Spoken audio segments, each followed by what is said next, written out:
She's excused if she needs to be. Why is this owl staring at me? I don't know, but I'm glad it's staring at you and not at me. The owl is fixated on Shannon. The eyeballs are right there. If we turn it like that, it'll get Mike. Do you want me to turn it? Yeah. Welcome, ladies and gentlemen, to our board meeting, regular board meeting of May 13th. Get fiddling around with the bird here. Oh, that didn't work. No, that doesn't work at all. No. Okay, that's good. Is that better? Yeah, much better. No. Perfect. That's Oh, yeah, perfect. That's okay. Now it's on Diana. No, Okay, no, it's on me. I don't let's all want it on stand me. and look at Diana. And when we're done, we'll start with the Pledge of Allegiance. I pledge allegiance to the flag of the United States of America and to the republic for which it stands, one nation under God, indivisible, with liberty and justice for all. Thank you all. Welcome, welcome, welcome. Hope everybody's doing well on this cold but semi-sunny day. We'll start the second thing, which is approving the meeting minutes from our regular meeting of April 22nd, 2025. Is there a motion? I'll make a motion, we approve the minutes of April 22nd, 2025. Thanks. Is there a second? I'll second. Any corrections or omissions that need to be corrected? Looked like a long one. It does look like a It did, long agenda. It did, but it wasn't that long. I read through it. I was like, oh, this was 2 hours, I guess. At least 4 hours.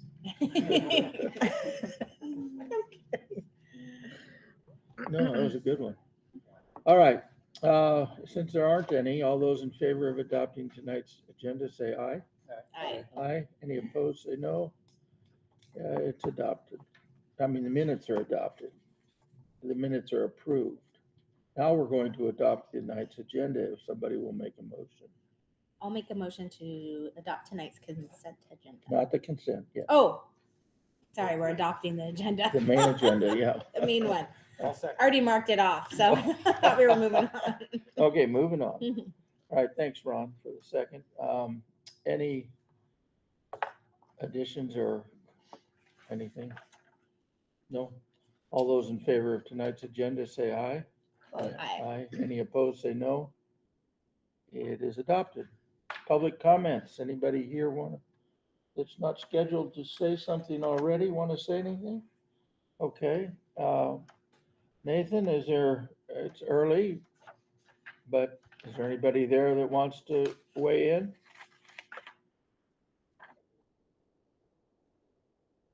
All right, well, then we'll move on to the consent agenda.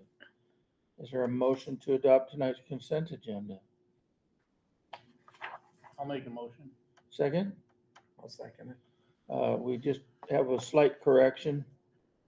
Down in approval of agreements and amendments under the agreement between Northern Hardware Company, that should read hardwood, and evidently it was correct in the electronic copy everybody got, but on this paper copy it came out hardware.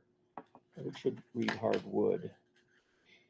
Wholesalers for the Ox Gym floor. Are there any other corrections or I had any questions Question. about it? one on this contract with Hugo Lucas, interpreting and translation. So it just says his hourly rate of $60 or $75 an hour. So in the last year, what have we spent on that service? Is it something that comes out of our budget, or is it? It is not covered by the state. And I would have to go back for contracted services. I think we have several options. We use our employees within the system when we can. For Hugo, he translates into mom, right? Mhm. Yeah. And so that's hard to find a translator for that. We're needing that service more and more. We also have access to, and I don't know, I'd have to go back to the contract and see how much it costs, where we can get someone on the phone. We have used through services if we're doing like a serious investigation, We may pull them in through Zoom, where they speak multiple languages, but maybe for IEP services. I don't think we've spent a lot of money this year on that So services. just a regular day, it's not that common where you have to have a translator? Or? I had one this year that we Oh. used his services. Yeah. We typically can do it within our own staff members. We used him for our kindergarten registration, and he was busy all night Tuesday, and we've used him for several IEP meetings and meetings. I think we've used him probably 5 or 6 times in my building. And what we're learning with some of our families, they are either literate in Spanish or Mum. They can sometimes get by in one language, or one of the parents can use one or more of the languages, and then the kid usually has access to Spanish. But again, it just kind of varies on our families. Then I'm looking at using them again at graduation. So last year, Sandra Velasquez, they had the headsets Oh, and translated the Spanish. This year, we're gonna have that and go for them. no. Good. But I could probably get you a line item of how much we've spent, but I would say it's probably not over $2,000 this year. No. That gives you an idea. Great. Any other questions? Nope. Anybody? Okay, we have motions, right? Yes, for the consent agenda. Yeah. Okay, all in favor of approving tonight's consent agenda, say aye. Aye. Aye. Any opposed, say no. It is an agenda. Okay. Page 2. Reports. Diana, this is where you come in. Teacher appreciation. Last week, we celebrated teacher appreciation, and I sent in our Friday memo, we appreciate you teachers on behalf of the school board. There were lots of activities, but again, I want to publicly announce how much we appreciate our teaching staff, especially this time of year. I think they have timed that very well, the nation has, because our teachers are getting tired. We're testing right now, and so I just like to appreciate them publicly. So Same with, we couldn't do it without them. Yeah, same We with wouldn't have Myron. school, They so. work very hard. they were provided with lots of goodies. I was just gonna ask, did they get treats? I'm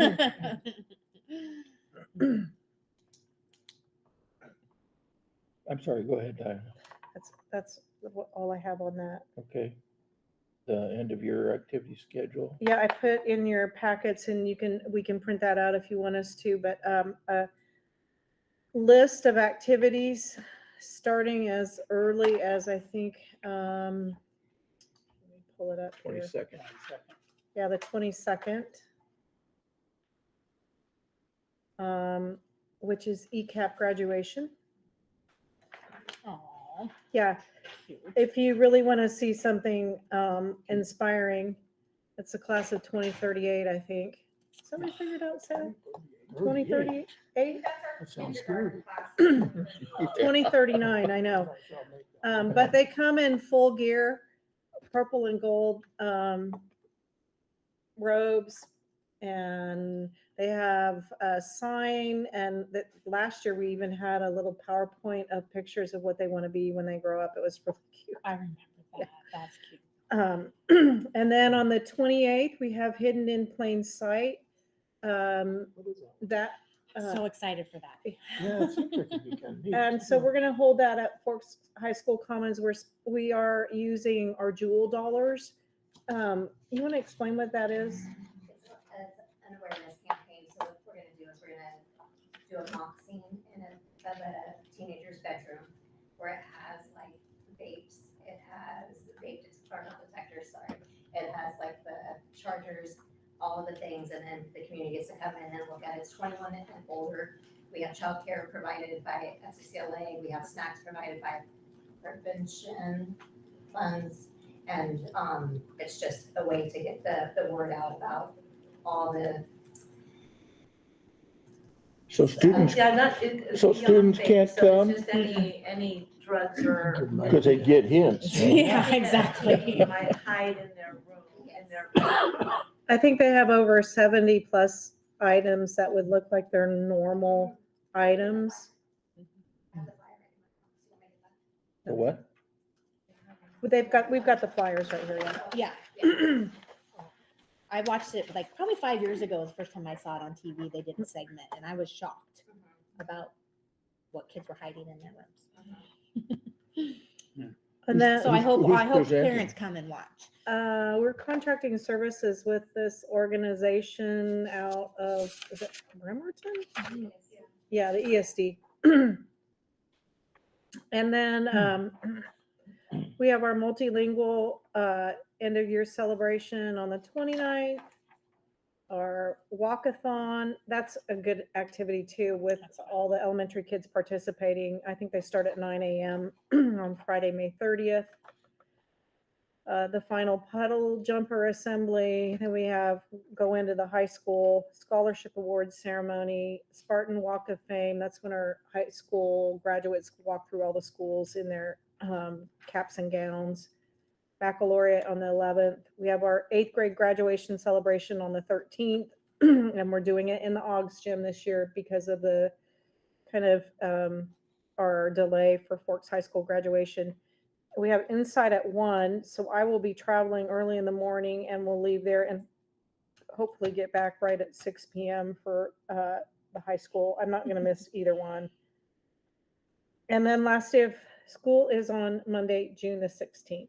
When are the seniors' last day of school? Their last day is June 6th, but then we have them coming in that whole week. So they have their senior trip on Monday, the 9th. They're gonna do their checkout on Tuesday, the 10th. They're gonna do a awards assembly on the 10th and a scholarship night on the 10th. Graduation speaker practice is on the 11th. They're gonna do their walk of fame on the 11th, their class picture, and their graduation practice all on the 11th. Then they don't come in on Friday. They come back for graduation on there. So trying to still keep them, engaged, but with celebration. Where's their trip going? I don't know why I'm starting. Okay, that's fine. Shelley had the answer, I know. They're going over to Topgolf. yeah, Topgolf, the Dave and- Renton Dave and area. Buster's. Yeah. Dave and Mhm. Buster's. And What's Dave and Buster's? It's like An a eatery? Play, it's like a, a Chuck E. Cheese's. it's, yeah, a lot of games. Hope the food's better. Yeah. They're Okay. eating barbecue somewhere, I think. Yeah. That sounds like fun. Okay. Yeah, if I came by the office tomorrow, could I get a hard copy of this? Yeah. Or just email, or, Email it to you. yes. Okay. That Cool. would work. We'll do that. Thanks. I think it was on our- Okay, April attendance. You want to pull that up? Sorry about that. It's okay. About what?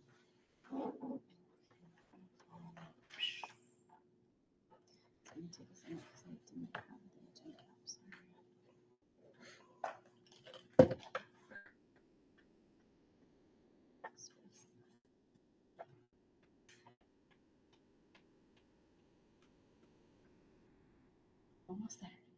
It's okay. And go all the way when you get down there to the tab that says 429, and then go to the middle part where it says chronic absenteeism.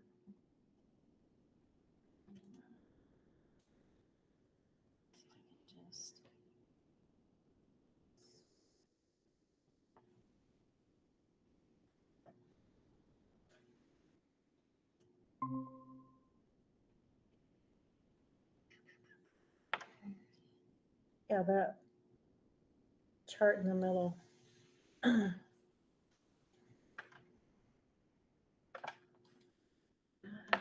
So our overall goal, remember, chronic absenteeism is considered 2 or more absences per month or below 90%. If students are not here, they cannot learn. So last year, we were somewhere after COVID in the late 50s, 60s who were attending regular, 60% of our students. So last year we put in a district-wide committee It consisted of our building principals, our attendance office assistants, support staff, Carla Jackson, Ashlyn Coburn, Lindsay who has been tracking our attendance for every month.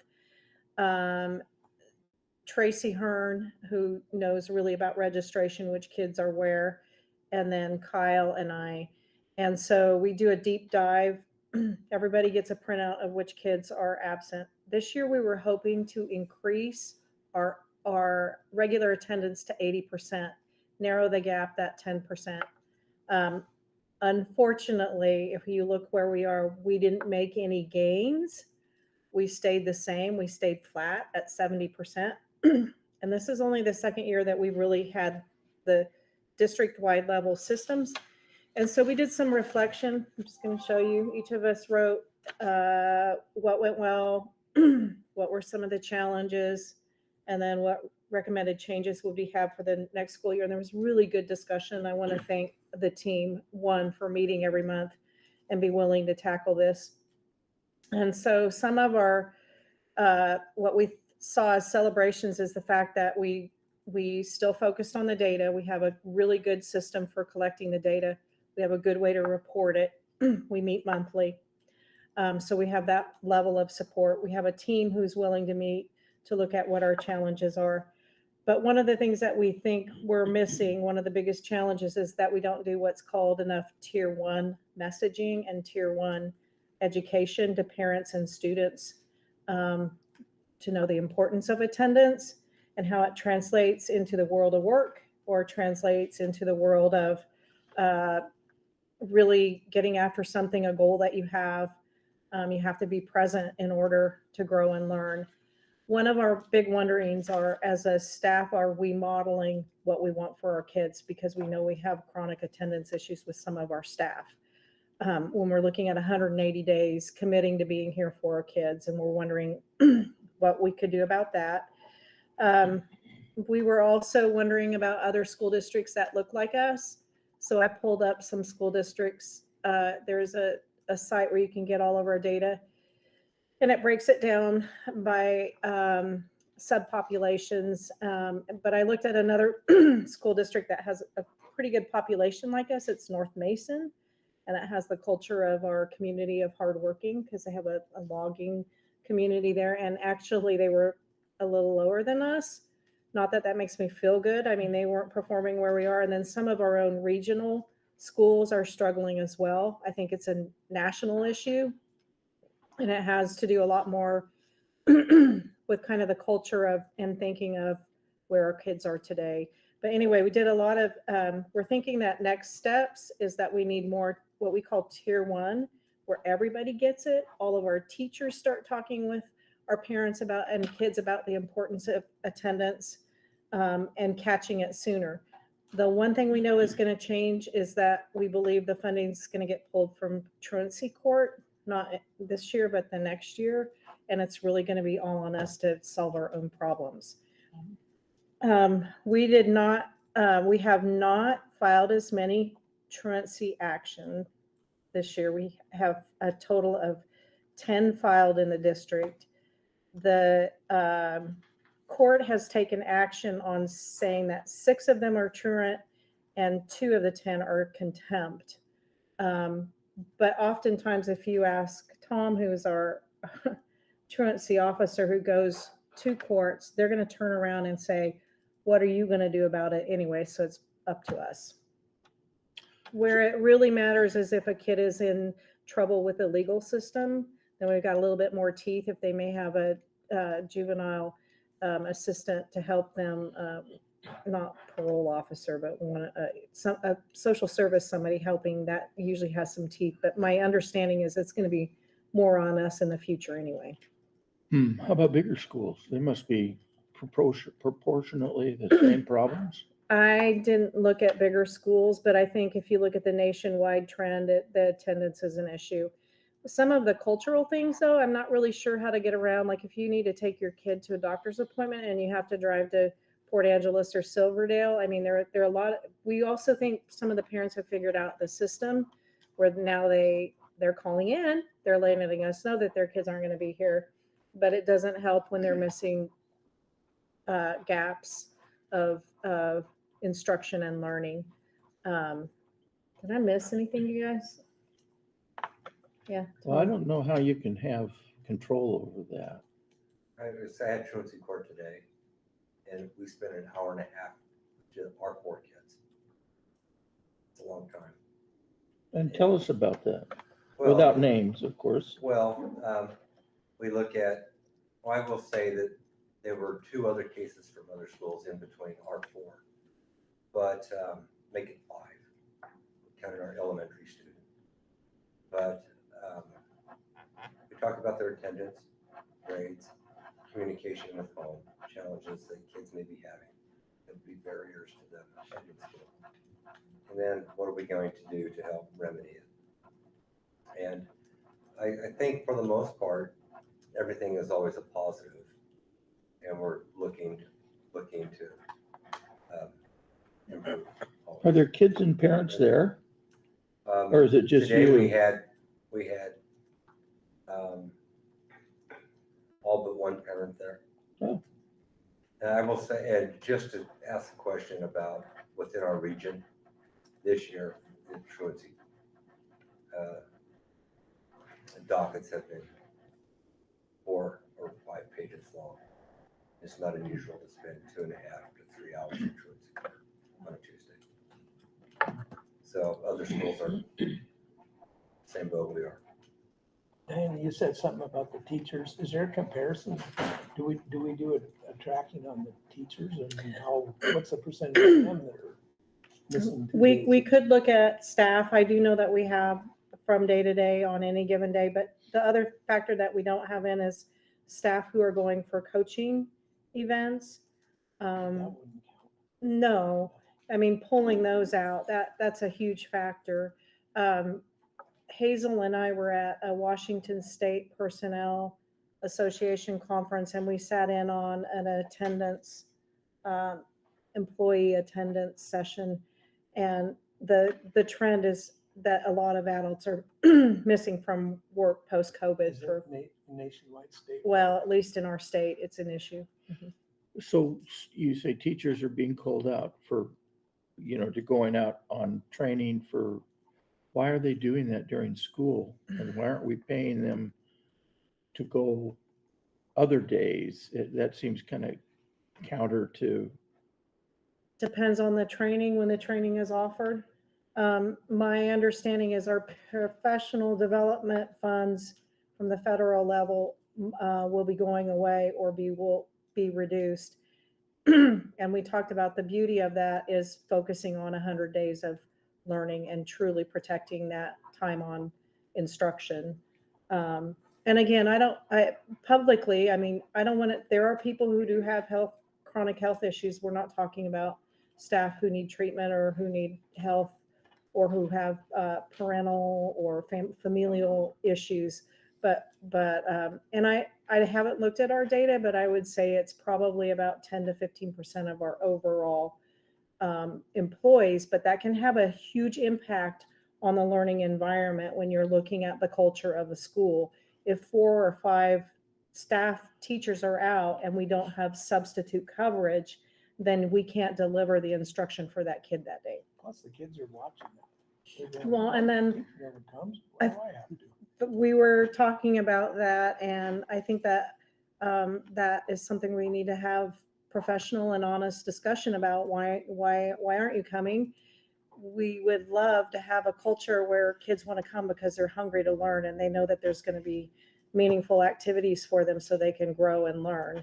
And the same for our adults, where there's a Teachers are hungry to teach. where there's a culture of a healthy culture of that. We just received our Center for Educational Effective survey results, and there are questions for the kids. I enjoy coming to school. So we'll see if we made any gains, or I believe I always have meaningful engagement activities when I'm at school. When kids won't miss when there's something that they want to be there for. That's not always the truth. That's kind of a general statement. But we need to have some honest discussion with our staff And then again, we have collective bargaining agreements that we need to make sure that what our practices are within those collective bargaining agreements. We've worked really hard to have strong labor affiliations with our unions, and we want to make sure that we're still building trust, but also addressing if that's one of the barriers. So we'll be working with the unions to figure out what that looks like. Anyway, Great. but we're going to continue to do the things that we're doing well, and then we're going to come up with a plan to address our tier 1 and do a little bit more planning for next year. And again, I don't want to point other school districts out, but when I went to that data page and looked overall, we actually are better than some schools in our region, which made me feel good. And we haven't given up. We're continuing to work on it. And again, if you have a measurable goal, that's a goal. If you just have an idea, that's a slogan. But we have a measurable goal, and we're going to continue to look at the data. When you quit looking at the data, then it doesn't mean anything. So we'll keep at it. I did want to thank my teams, though, who are working in the buildings to help resolve issues to get kids here. I did ask if they see a trend of mental health issues. Not so much. I mean, it's just a variety of different reasons. And then one of the cultures that we know in Forks is, I want to take my kid on a cruise, or I want to go take my kid hunting. And, you hate to deny a family that opportunity if that's the only opportunity a kid has to get out of Forks. But Nobody ever wants to take me for a cruise. Okay, great. Thanks, Diana. Any questions further for Diana or her staff? Okay, board member reports. Well, this is the first time in a couple meetings we've had the full board here, so it's good to see everybody back. Start with Mike. Got anything, Mike? Oh, the only thing I was gonna ask was on the resignations. I haven't seen many, so you're not losing many teachers this year? You're good going into next year? not that we know of, but our contracts are going out on Monday. And according to our collective bargaining agreement, they have 5 days to return the contracts signed or not signed. So we'll know more. We still have some, what I would call critical vacancies, like an elementary counseling position that's never been filled. I mean, we have some potential areas, but we're in pretty good shape. Librarian. Okay. Thanks, Mike. Anything else? Nope. Kevin? Nope. Bob? No. Shannon? Just congratulations to our sports teams. We had everyone going to districts, right? Soccer, fast pitching. So our girls won last night fast pitch. So they move on. Our boys, our baseball lost. So they're out. They're out, yeah. And then soccer. Soccer is playing again tomorrow. Tonight. Is it tonight? Oh, tonight. Okay. Yeah, Where? so Out here. that's Not here. exciting. Rochester? Yeah, Rochester. Oh, cool. And then, I'm excited about this. So I hope parents, I know Cecilia, I've seen it on Facebook, got it out there, and I hope parents do attend this. Grandparents, community members, I mean, I think it's really a good thing that we're bringing. My goal is 100 people. Okay. All right. So spread the word. I know I want to go. I already have it on my calendar. Well, great. Thanks. Okay. Myron, got anything for us? I do have a couple things. I think the biggest news of the day is we have quite a few things. We had a prom a few weeks ago. It was amazing. We actually had a student actually choose to sing a solo. She sang Love in the Dark by Adele and was amazing. At our prom, we had Cody went out to National Business Professionals of America Conference in Florida last week and participated there. He was actually one of the people able to follow the executive board around, and he might actually try to run for the executive board of National BPA when he goes to high school. So he's super excited about that. Overall, our middle school team placed 11th for virtual branding. and 7th for social media marketing. They were only 1 point away from the top 10. And this was actually not only they were competing against colleges, high schools, everything else. So they were that close to be in the top 10. So we're really excited about that. And we'll be having them come. Cody will be coming to the board meeting in a couple of weeks to talk about his experiences there. Oh, that's great. The other big news is House Bill 1079 was signed this morning by Governor Ferguson. This will allow us to actually deliver our state assessments virtually as opposed to in person. So we were there for the signing this morning. We're super excited about that opportunity. So yeah, those are a couple of things kind of going on right now. Okay, thanks, Myron. All right. Any questions for Myron? If not, we'll go on to old business. First up is the revision of the Forks Middle School Class of 29 Constitution.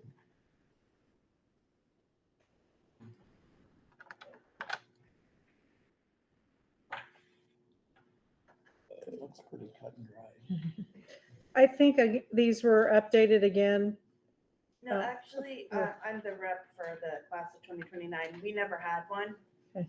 So this just says how they're gonna elect officers from here till high school graduation. So, Planning Okay. ahead. That's good. You're planning ahead. That's good. yeah. It will follow them to high school. Okay, Wow. that is only 4 years away. So that's 8th grade. Yeah. Okay, well, is there anything in particular you would like to add to that? You know, to anything special we should be looking at? Okay. Then is there a motion to approve this revision of well, is it a revision if you've never had one? It says updated 2/11/2025. I'm not sure if that was just, again, with Brandy as our ASB secretary or office assistant, she's really making sure that all of our constitutions are updated for all of our clubs. So really the major change was that it was 8th grade and now it's class so that it follows that class. until they Okay. graduate. Okay, I'll make a motion that we approve the middle school class of 2029 Constitution. Revision. is there a second? I'll second. Board have any other questions? Okay, all those in favor of approving this revision, say aye. Aye. Aye. Any opposed, say no. It is revised.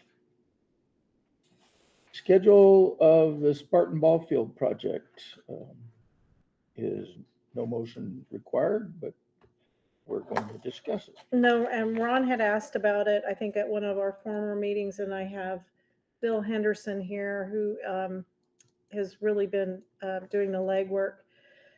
You're going to see in the agenda, we have Jay Hansen Architects who will be helping us with us. And so our overall schedule, the grant states that we have to have the work completed by December 31 of 2027.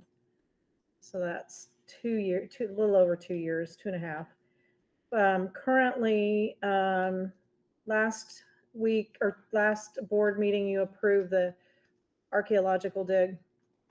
Bill, there's gonna be what, 29, 37 holes, something like that? 30 holes back behind the elementary school after June 17th. So a golf course too.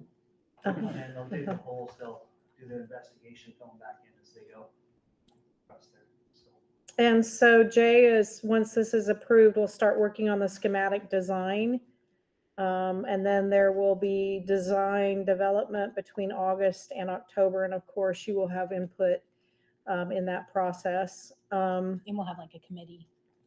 We could get a committee if Yeah. need be, yeah, of stakeholders to help with that. There are certain components that we have to meet with the grant, right, Bill? Yeah. fencing backstops along those lines. Who? Fencing and Oh, backstops fencing and is part of backstops. the grant, which is just a standard baseball field, basketball field came back to us later and told us that they wouldn't pay for dugouts. So we can't claim the dugouts, it's like, so when we turn the bills, we just can't turn the bills with dugouts. So Interesting. it's different. Yeah. Yeah, really. Then the construction documents between November and February of next year. The bidding to go out March through April of 2026, with construction beginning after school's out in June of 2026, to be completed by August 27, with occupancy in September. But we'll be working with Little League, because I know one of their concerns is they use that area for soccer. And so we'll be working with them shortly, so they know what this And we have schedule the is. money for all this? So Jan and I and Bill and Kyle will be looking at kind of the overall picture. The good news is I looked at, well, the bad news is they are cutting a little bit of our LEA. They're cutting 9 school districts who have a very large, who have more than a third of their population on an ALE. We've been soliciting the governor to veto the bill. I doubt that it's going to happen. It will cut about a third of our LEA, but You doubt that it's. he will Go on. veto it. No. Oh, Yeah. If he doesn't take action, either approving or vetoing it, then after 20 days, it goes into legislation. All of us, all of the districts affected with large ALE programs have, we've sent letters. I think some of our parent group have also sent letters. Is that right, Myron? For House Bill 2050? Yeah, we've sent letters. I know that our Digital Public Schools Alliance is also kind of trying to work with the governor related to that bill. It's definitely going to be challenging if it does pass. And so if he does sign it, or we're still hoping for a veto. So He has to sign it by Monday, the 19th. and what again is this bill gonna do? So it will decrease our local effort assistance. So it feels like it's targeting school districts who yeah. do ALE good. The tool came out today where we project how much our LEA dollars will be. The good news is part of the growth in our ALE programs will buffer. I think what I said when we went out for our local efforts, our levy, if we do this, then we'll get this amount of dollars. We'll still get over 22, 23 million over the next 4 years. That's considered local dollars that we spend on additional employees. Remember the whole levy cycle. But I believe we'll be able to work out the funding for the fields. The other area, and then I'm going to bring you a packet where you can go, here's what we consider our local dollars, not taking away from the teaching, because when we get regular funding for teaching, we cannot transfer that over to any capital projects. But any of our, I'll show you where the pots of money are, and then you guys get to figure out where we take it from. It will probably be additional timber dollars in our debt service. We also have accrued savings, interest earnings, because of our net cash fund and the county treasurer. Over the last 3 years, we've received about $1.5 million. So that's probably where I would recommend to you that you would take it from that local funding. What are we gonna use for stadiums for that? Or, seating? Is there gonna be? We'll have to figure that part out in the design development. My thinking at first is it's going to be aluminum bleachers. Yeah. A dome. A dome. No. Tractor The for most growth. important part is going to be the field. And we do know, because of the cost of increase everywhere, like even our field turf, which when they have a great product, but they're going to be more expensive than we thought. So Kyle's been talking with different outfits that he saw at an athletic conference, but that's part of what we'll have to figure out. So it's just a boys field. It's not No. boys and girls? It's boys and girls. Yeah, there'll be Two two. different fields. And then I also just want to say again, the most other important that I see is really important It's a play area for our elementary kids. They are out there in the mud playing, come in dirty. I love it. They'll they'll be able to come and clean, Or play outside more, play outside more. you know, Yeah. where it's too wet, they can't go out there. I mean, if you look at our field now, the football field, it's used all the time Mhm. at night, all the time. So, anyway, we're excited. We'll figure it out. Okay. Alrighty, then the next section is the architectural and engineering fees for public works. So I put in your packets, because the last time we did a major project, this is kind of precursor to the Forks Middle School replacement project. And this project, we had a lot of questions on how come the architects and engineers get those fees. I put the fee schedule. This is actually comes out from the state. There's wax around it. And then there's the Office of Financial Management that comes out with recommendations. So here's the scale, just so that if you had heart failure when you saw the architectural fees and the engineering fees, you know that they're not just making it up.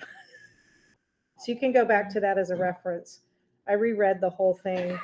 And again, it's a way that it protects their jobs so that they can continue even when they're not doing, I mean, they have heavy. That fee isn't really set in stone, is it? When we did the stadium, did those numbers change? I mean, when they gave us, But it was the guesstimate way we like that? broke it up, I think. It was the way it was broken up.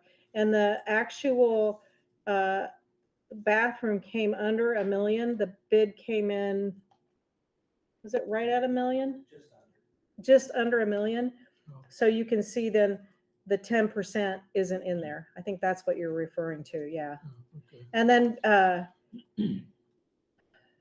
was ICI was over $1 million, wasn't it? So we probably 1.1, yeah, we probably, and then you can see the scale here where 1.1 is. It's like at So Schedule A, B, and C, I gathered from other reading has to do with difficulty. difficulty, and So which is the most difficult, A or C? A is. A is. Okay. And that would be like hospitals that require a lot of equipment.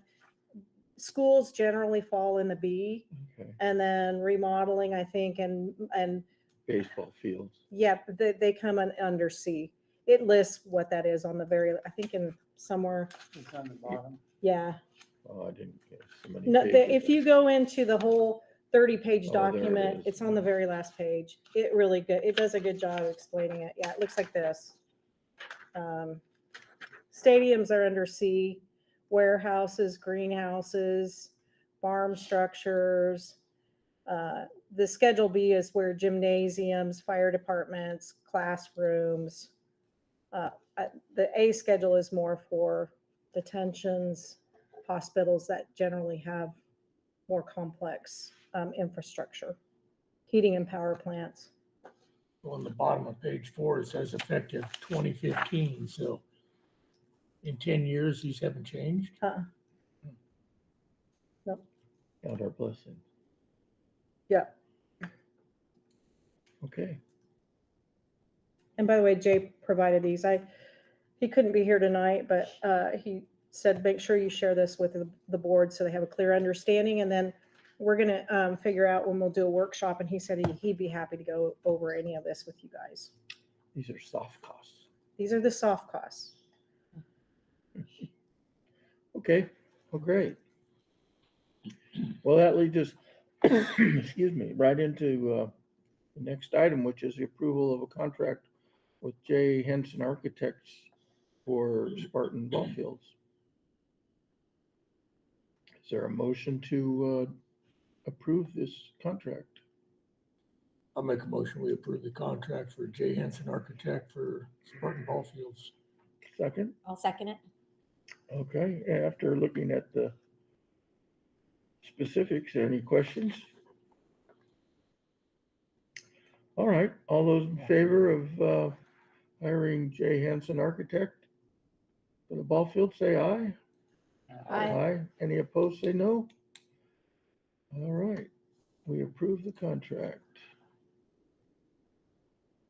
He'll be happy to hear that now that it's formalized. Then next on the list is revision of board policy number 3205, sexual harassment of students prohibited.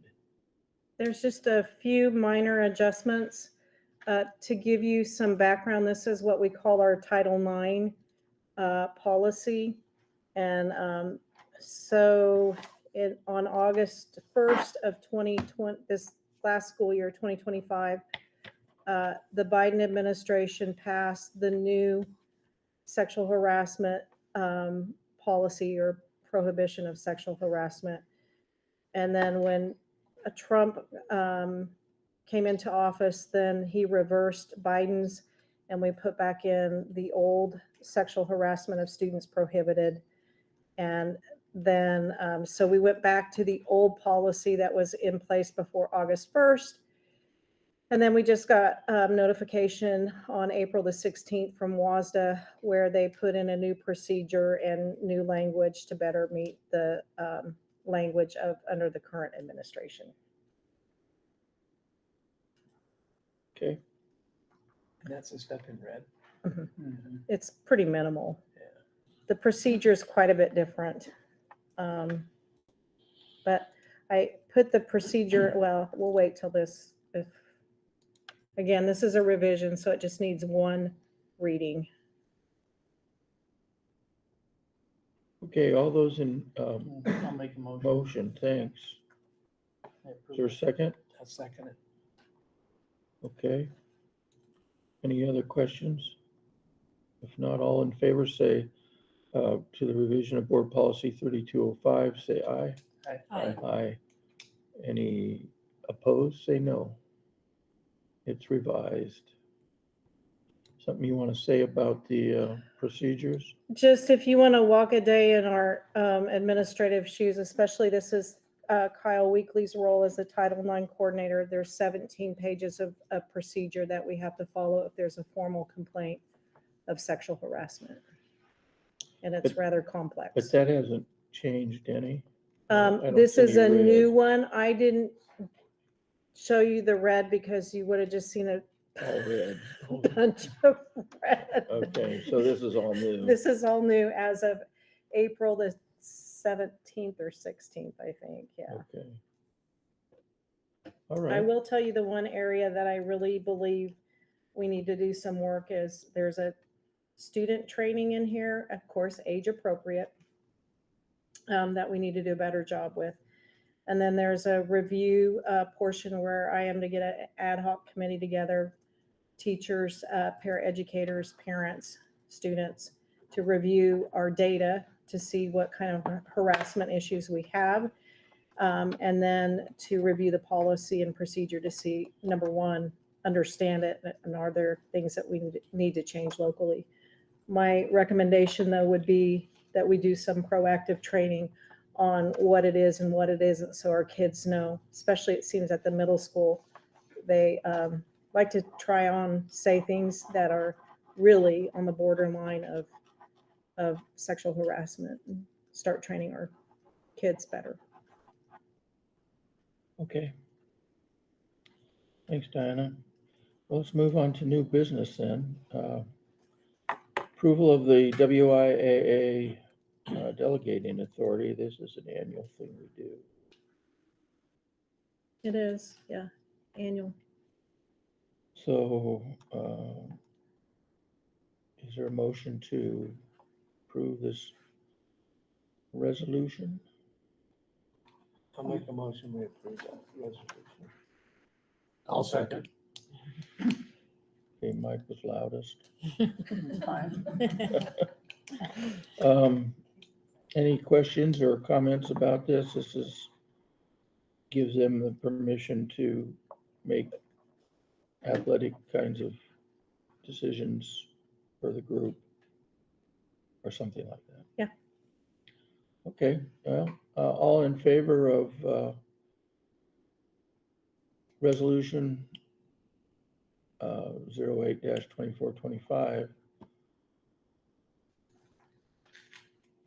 WIA delegating authority, say aye. Aye. Any Any opposed, say no. Okay. We approved it. All right, next, approval of the annual board meeting calendar. Everybody get a chance to look at that? Mhm. Everybody okay with it? Can't believe Looks it's good. almost another year again. I know. Wow. No, no birthdays. No on birthday there. celebrations? Hmm, good. You want to keep them on Tuesdays, I assume? Yeah, I think that works great. Doesn't matter. Okay. But we should add in more dinners. I didn't notice a lot of dinners in there. Okay, once a month. Oh, now we're talking. Once a quarter would be okay. Okay, all those in favor then, or is there a motion I'll to? make a motion for the board meeting calendar. Then I'll second it. Thanks. All those in favor of approving the board meeting calendar, say aye. Aye. Aye. Any opposed, say no. Okay, it's approved. Next on the list is approval of resolution 07-24/25. Commitment of fund balance for Jewel settlement, additional funds of $7,714.11. I think you approved it at another board meeting, but yeah, but Jan said that we have to formally have it on a resolution so we can earmark it for activities like we're doing with Hidden in Plain Sight. Sounds good. We defer to Jan on that. All right, so is there a motion for that? Approval? I'll make a motion that we approve the resolution 7-2425 commitment of fund balance for the Jewel settlement. Sounds good. I'll second it. Thank you. Any other questions? All those in favor say aye. Aye. Any opposed, say no. Have we been spending some of that? This is the first, This will be this. tonight, this is the first amount we've spent, 3,700, and I think we have almost 40,000, 37. Yeah, something like that. But this, Be interesting to hear what other ideas that people have or are considering for spending that money. We may have bought the app for passes, for student passes, so we know if they're spending hours in the bathroom. Mhm. No, they have a system now, and I think it's almost fully implemented where teachers just mark when a kid goes out, and you can track it online, see how long they're out of class. Kind of like a tracking number on the postal service. No, it doesn't actually track the student where they're walking, Oh, like Life 360. So they have to have their cell phone out to do that then. No, What are they tracking them on? So I know that you're here for math, but did you want to just real quick? It's called Smart Pass, and there's two ways if a student needs to leave the room for office, restroom, go get their Chromebook in another teacher's room, whatever they're gonna be doing outside of my supervision. They can either, on their Chromebook, if it's open, just sign out their pass, and then I will approve it at my station. It'll just flip up on there. I can approve it, and when they come back in, they hit end pass, and then that data goes to the office. The other way is I can have a control system on my computer while I'm teaching and just pop over to that screen, say Bob Jones needs to go to the restroom. And it's really nice because it'll also tell me if there's too many kids in the restroom. So they'll be like, oh, he's gonna have to wait, and they'll put him in a line. even if the kids are from other classes? Yeah. Okay. Also, if there's like some kids we know mess around together, we can put a separate T on them. So if they're like, texting or something, 1:30 in the bathroom. So we have that information. They will turn red if they've been out, the little marker icon turns red if they've been out too long. And it sends an alert to our discipline, it sends an alert to admin and discipline when they're out too long. And then we can also add an alert if we feel it needs. Have you had a problem with that? With the kids and passes. Yeah. Yes. Yeah. Yeah. Half an hour, it's like, Yeah, meetups in the bathroom with texting, as much as we monitor phones, at lunchtime, we'll set up a time. Everybody get out and we're gonna go and vape in the bathroom, 1:33. So they're always a step ahead of us in finding ways to get their agendas done as far as socializing. And doesn't this go to parents too? I don't there a know, way? we haven't. No, it doesn't. walked in It there can. this So time. that right now, I think we can just like pull up a record and say your student was out of class so many times and how many minutes. But it doesn't automatically. Automatically go to them. It would be a code that they would then have to accept if they would like to see that, receive that data. One of the exciting things, like I have a student, for example, Bob Jones again, says I have to go, and I can see if I just click on his name that he's used 5 passes today. I'm like, oh, that seems a little suspect. And then also I can pull up a weekly report for kids that maybe use the bathroom a lot during math for some reason. They don't want to be in there. And I Not can in say, math. in the last week, you've gotten a pass every day and you've missed 25 minutes of instruction. So pass denied. so you can't deny it. Oh, well, within reason, you don't want anybody's You can parents pass. calling saying you wouldn't let my child use the restroom.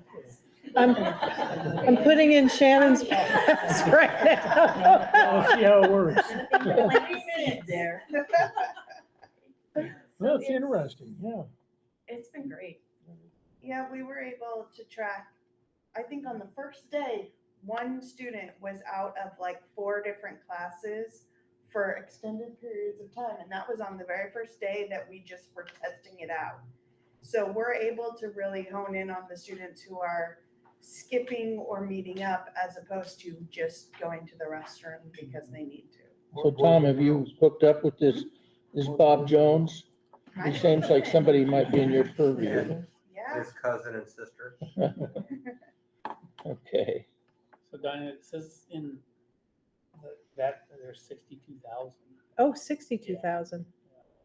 It's more that than we I got thought. from them. well then the Oh, yeah, snacks, we got 2 installments. two, Yeah, yeah. that's right. so the snacks at this thing on the, should be pretty To darn curb good. dueling. Yeah, 62, that's right. We've got some funds for good use. Okay, any other, what was that? That was, That was 3, we're on 4. yeah, 3. that was just discussion of 3, okay. Oh, we have come on, Diane, get your name off. There it is. Work session, Forks Middle School Replacement Project. Yes, let's have one. So Kyle and Jan and Bill and I met with Jay Hansen, who is our architect of record, to start working on the Forks Middle School Replacement Project. He went over potential timeline, but really wants to do a work session with you so you can see all the work that we need to do. And again, the goal is to get this on a bond measure for November of 2026, because that will allow us to capitalize on high enrollment numbers all the way back to COVID. They do it in a 5-year period and they don't change those enrollment numbers. So we can go all the way back to 2019 because they had a year where they bypassed it. So we'll get more state matching funds. Given that, and it's not a new tax, it would replace the old debt service that we have for Forks High School. And as superintendents and board, you need to know that once a tax number goes away, it is very hard to get back.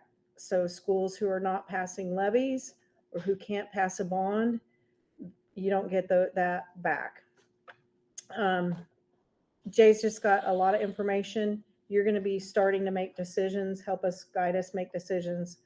One of the first things that he's asked me to do is get a 12 to 15 at max 18-member committee together that would comprise of at least 1 or 2 board members, the building principal, district level, parents, at least 1 teacher, paraeducator, perhaps 2 8th grade students, so we can start working on what he calls pre-design. What do we want? What do we need? He would like to do this in June, separate from a board meeting, because he said it's probably going to take about 2 hours worth of your time. And that's all you'll focus on. And we'll have a good yummy dinner. Oh, So our board meeting, we have one board meeting in June because of all the activities, and that is on the night of the 24th, Tuesday, the 24th. Is there I would recommend that we would not do it the week of the 8th through the 14th because of all of the activities at the high school. I'm wondering if you would be available sometime between the 16th and the 19th, and if so, I'm available. I mean, could you do it on, I'm available on the 19th. I'm gonna be out of town on the 16th. 18th is a shrimp day. I'll be sure. no 18th. Wait, you're out when, Bill or Ron? 16th through the 18th. I'm out of town. I'll be back on the 19th. 19th is a Thursday and a non-work day, but I would work. Of course you will. Why is it a non-work day? Because it's Juneteenth? You want to do it the 19th? I'm not available on the 19th, but I can do it virtually. Okay. Yeah, and I think it would be high-level board at this level, and then we'll bring on, you'll be a part of the committee. Yeah. Are you guys okay with that? Because he's going to explain the timeline and everything that we have to do. It sounds like a long ways away, but it's not that long. So the 19th? Yeah, What time? 19th. What time? What time do you want to do it? 5 o'clock, 5:30. 5:30? 5 o'clock? Anytime after 3 works for me usually. 5 o'clock? Do we eat first or we? We'll eat and he'll help facilitate. 5 o'clock on the 19th. Well, I can eat by myself. I don't need him to facilitate Okay. that. Let's go 5 o'clock 5 on the 5 to 7 on the 19th. And I'll make sure Hazel says that. We don't need a motion for that. And then it'll be a special work session. Okay. Sounds good. It's exciting. It's a lot of work. It's scary. going to be a lot of I'm work. scared. I know, it's going to be a lot of work. Okay. 5:30, right? Is that what you said? 5. 5. We're going to move it up to 5. Would you rather have it be 5:30? Okay, 5 o'clock. 5's good. Okay. Approval, next is approval of Inside School of Washington's 25-26 calendar. Well, if Myron says this is good. We basically, the biggest change from last year, Bill and board, is we've moved our high school to a semester model. And so the high school and the elementary and the middle school are all going to be on the same calendar going to next year. It's just easier for families to have them all in the same model. When they have a middle schooler and a high schooler, an elementary schooler, and they're all on different calendars, it was much more confusing for families. So we're trying to keep them all on the same calendar to have that consistency across all of our schools. Graduation 18th of June. For next year, I don't remember if we had graduation. Did we have graduation on that one? I can't remember. No, it's okay. Pick a day, someday. You can tell me later. Okay. Well, if you're good with it, Myron, and recommend that we be good with it, is there a motion to approve ISW's 25-26 calendar? I'll make a motion. We approve the Inside School of Washington's 25-26 calendar. Second, somebody? I'll second it. Great, Kevin. All right. All those in favor of approving ISW's calendar for 25-26, say aye. Aye. Aye. Any opposed, say no. It's approved. Next, we have approval of ISW Inside School of Washington's 25-26 course catalog. It's substantially the same as last year's, by the way. There's not a significant changes there. Okay. It must have worked pretty well then. Yeah, it worked last year. All right, is there a motion to approve the course catalog for Inside School of Washington? I'll make a motion, we approve the course catalog for 2025-26 for Inside School of Washington. Thanks, Kevin. Second? I'll second. Okay, Ron, all those in favor of approving that catalog for ISW, say aye. Aye. Aye. Any opposed, say no. It is approved. Last up on new business is the adoption of the math curriculum for Forks Middle School. Requires a motion, but before we get to that, well, I'll tell you what, let's have a motion and a second, and then we'll ask for input from, right? Why not? You want to hear the presentation first? Oh, we'll hear a second. You're If the we don't bo- like you're it, the then- board chair, If so we don't you- like it, we'll vote it down. So is there a motion to approve the curriculum for middle school? I'll make a motion to approve the math curriculum. For Is there a middle school. second? I'll second. Okay, now, questions. What is it?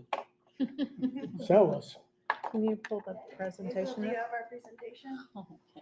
He's just a little And Hazel's pulling up the presentation. Gave it to you. Oh, you looked at it, okay. Yeah, kind of. Everybody have a book sample. Excuse me, honey. There's another one. This is fifth grade. Okay, I have a so 7.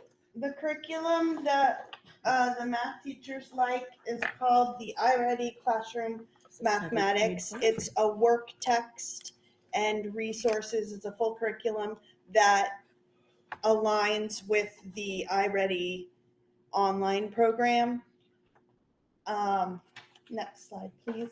We reviewed 3 different curriculums. We looked at the illustrative math, the iReady Classroom Mathematics, and the Amplified Desmos Math. So we didn't just pick this one. We looked at 3 different curriculums. We looked at the ed reports to choose those 3 curricula.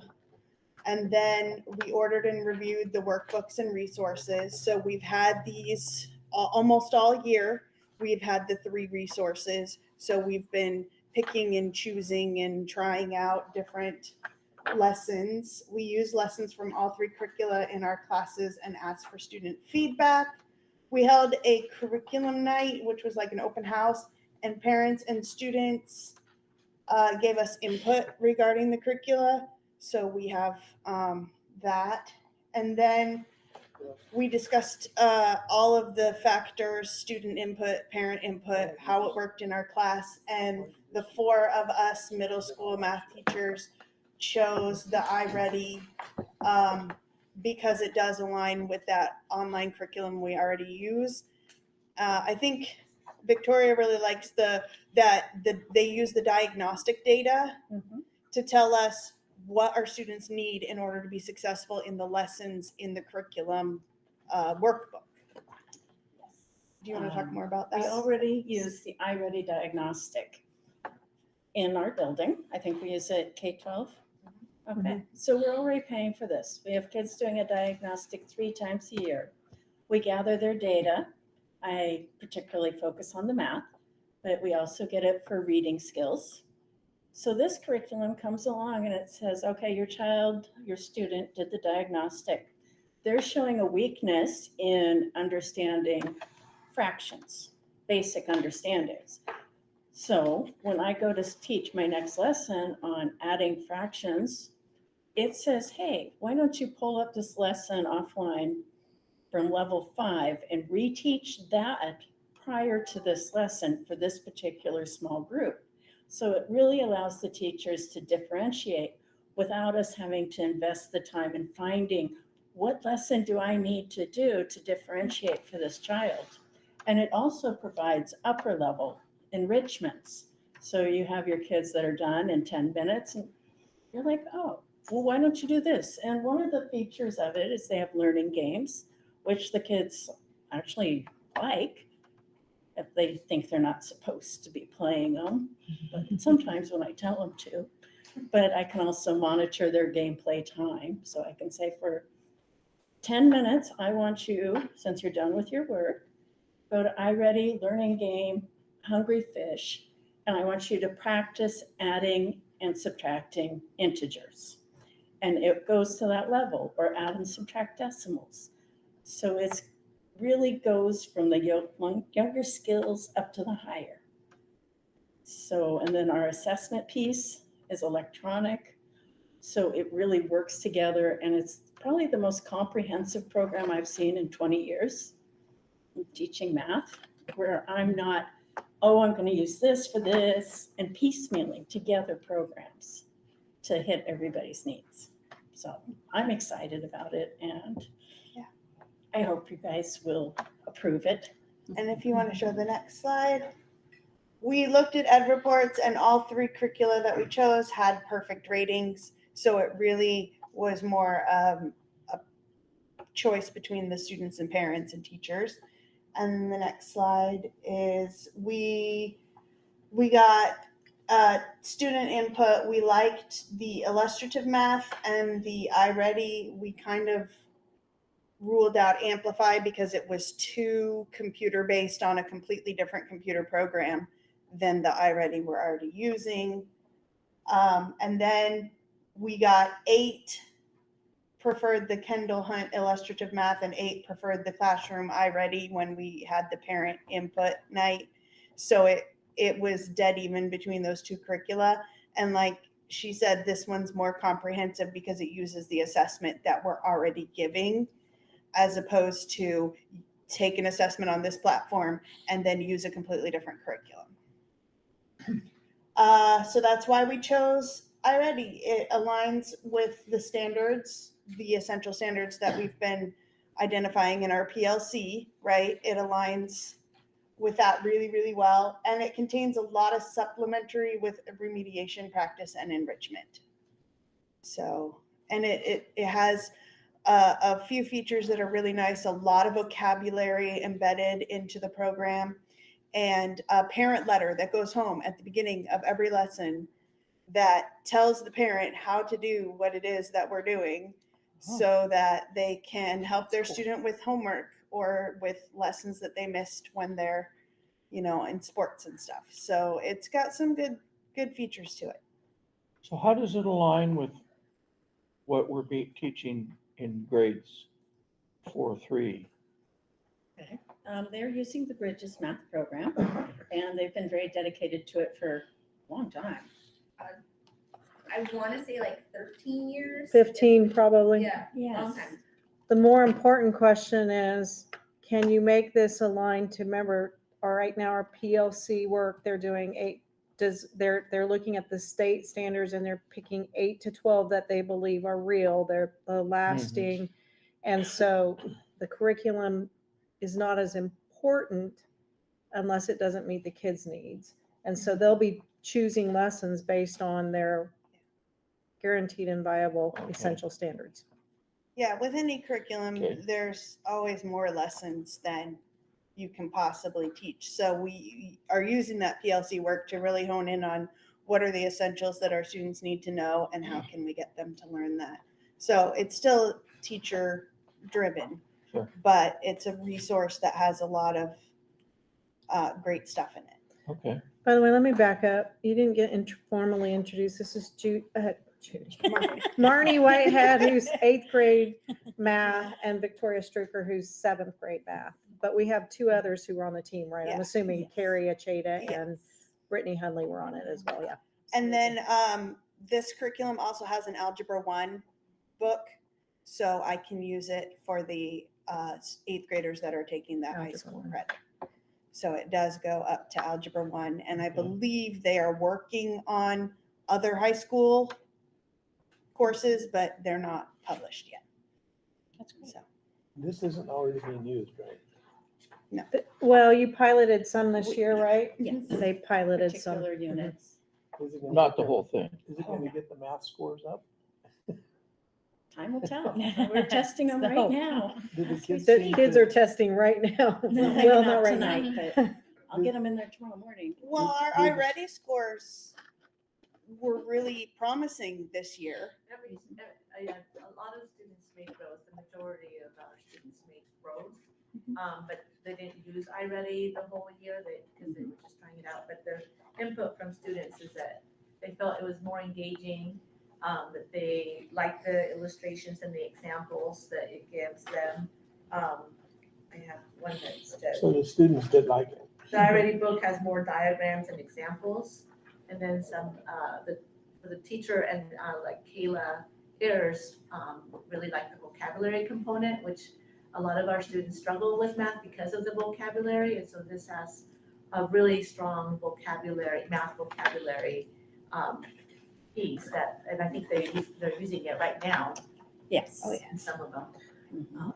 And their dictionary, glossary is Spanish and English simultaneously, which is just huge for our kids to be able to go. Back and forth. Yes. And the thing I love about it is it is colorful. We've used a lot of other math products.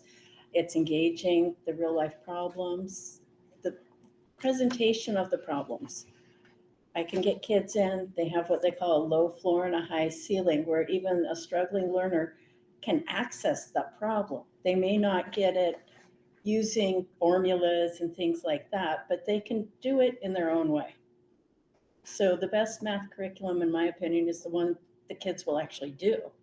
We've had ones in the past where I've watched kids just shut down, really language heavy, not engaging, and they're just not gonna do it.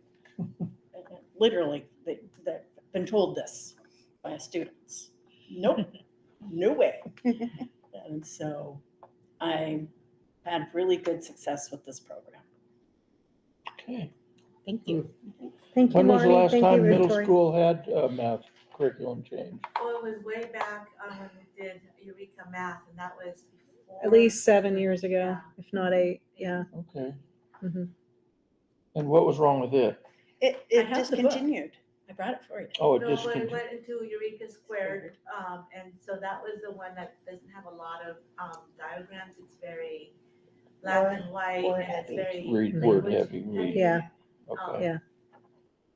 And is the one at the program used at the elementary school, is it still viable? Yeah. Yeah, 'Cause we're that's a- actually working on updating the newest edition of it. And the teachers are all getting retrained on it. I Uh-huh. think the struggle is it doesn't go up to 8 and algebra. It stops at 6th It grade. stops at 6, Yeah. so. And this also, the iReady comes with a professional development component. Yeah. And so, if you approve, we are already set to go Yeah. for professional development And for the summer. we've learned that curriculum without somebody explaining how it's to be used doesn't work as well, especially for newer teachers who don't have all the strategies. I mean, that's a critical component of that support for implementation. Well, I just was curious because I've been here a long time. And I know that there was a period of time when we were changing curricula. It seemed like every couple of 3 years we'd move on. And one of the things that I'd hoped we would get is we get to a curriculum that we could stick with. And it sounds kind of like we're doing it at the elementary school. We hung in there as long as we could with the middle school, but now maybe you have something that can last a lot longer, which I think for overall consistency in a child's education is a good thing. And this is a good plug for me to say this over and over again. This is great, but you don't march through it from top to bottom and get all of the essential standards. The work we're doing with the professional learning communities is like the foundation. If we don't hit those essential learning standards and implement them with examples from here, then we're going to miss the mark. So the couple between the professional learning communities and the work they're doing, and they've made some huge gains. And it is challenging work because they're learning together and having to coordinate it and say, if we're going to do this in the 6th grade, it shows where it's going to show up on the test, where it should show results. So if they are doing that in the 6th grade, they should do this in the 7th grade rather than in the 7th grade going, well, they didn't get that in the 5th and 6th, so I'm going to go back to 5th and 6th, and they never get to 7th. The work they're doing really is powerful work. Okay. coupled with this, it should be promising. It'll show up on the test. Show up on the test. Thank you. Increase our student Thank you. attendance. They can't wait to get here to do math.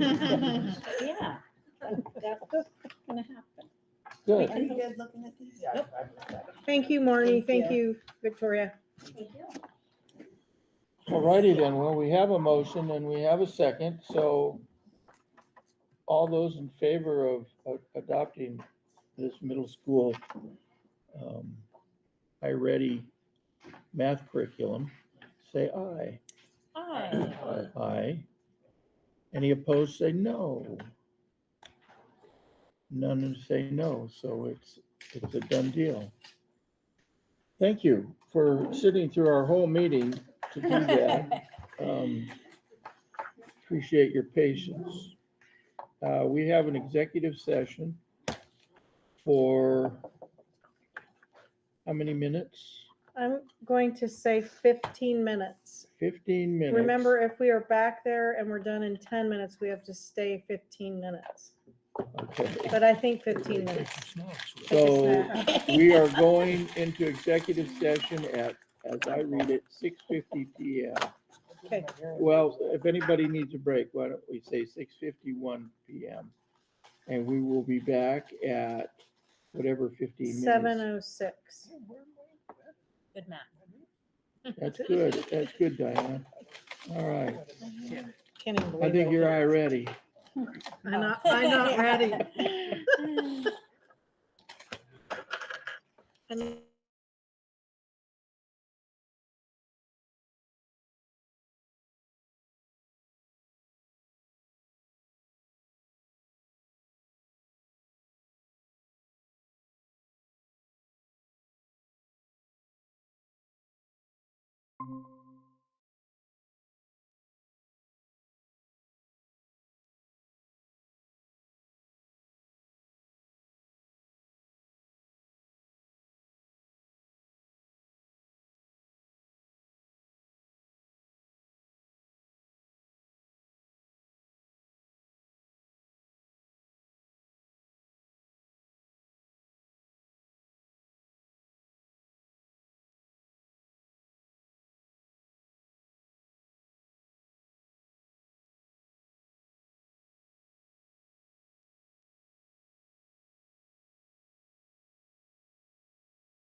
Easy, did those? I got it, yep. The tables are all mixed up. Now what are we gonna do? What are we gonna do now? I don't like this whole timeline. Why would we have to have certain minutes? Thank you for doing all this. No That problem. was nice of you. Was this mine? Yep. Yep, Thanks. yep. All right, 7:06, we are back from executive session. There is no action to be taken. We are adjourned. Do we have any signing? Yep, right up there. Thank you. Night, Myron. Thanks for doing the tables.